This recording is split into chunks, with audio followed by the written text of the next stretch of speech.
বিএনপির যে চেলাপোলাগুলো আছে, মানে যে নেতাকর্মী, পাতি নেতা, মানে ছোট সাইজের যে নেতাগুলো আছে। তো বিষয় হচ্ছে কি যে, যে হয় না মাঝে, মাঝে পাত মারলে কিন্তু গন্ধ হয় না। তো এরা কি করে এই জিনিসটারে ধুমায় শেয়ার করে যে পাত মারছে, গন্ধ হয় নাই, গন্ধ হয় নাই, খুব মজা। অথচ যে বিএনপি সারা জায়গায় হাইগে ছেড়াই দিচ্ছে, দুর্গন্ধ বেরোচ্ছে, এটা এদের চোখেও পড়ে না।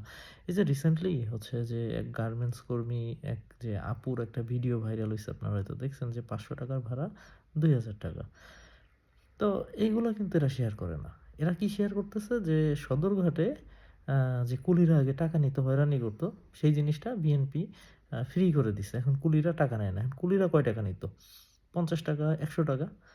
অথচ যে বাস মালিক সমিতি ৳৫০০ র ভাড়া ৳২,০০০ নিচ্ছে। এইখানে কি বিএনপির হাত নাই? অবশ্যই আছে। বিএনপি হচ্ছে একটা চাঁদাবাজ দল। চাঁদাবাজির উপরে টিকে আছে। তো এইখান দিয়ে যে ভাগটা পায়, এখন মনে করেন বিজনেস পলিসিটা এরকম যে আপনার বা আমার ধরেন, আমার ২ টা বিজনেস আছে। একটা হচ্ছে একটা প্রস্রাবখানা আর ২ নাম্বার হচ্ছে টয়লেট, যেখানে মানুষ হাগু করে। এখন প্রস্রাব করতে লাগে ৳৫ আর হাগু করতে লাগে ৳১০। এখন আমি কি করলাম?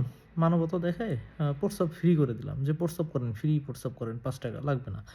বাট ওই যে হাগু করা ৳১০ টা ৳১০০ দেয়া লাগবে। এখন হাগলে হাগেন, না হাগলে ভাগেন। এখন যার হাগা লাগবে তার তো হাগা লাগবেই। সে তো হাগবেই। তার কিন্তু ৳১০০ দিয়েই হাগতে হবে। তো দেখেন বিজনেস পলিসিটা কিন্তু খুব সুন্দর। তো বিএনপিরে যারা একেবারে বলদ মনে করেন, বিএনপি একদম বলদ না। বিএনপি হচ্ছে শেয়ানা। শেয়ানা। বলদ হচ্ছে বিএনপির এই পাতি নেতারা, যাদের ব্রেন নাই, ব্রেনে এগুলা কাজ করে না। বুঝছেন? তো ব্রেন দিয়ে চিন্তা করে তারপরে দালালি করেন।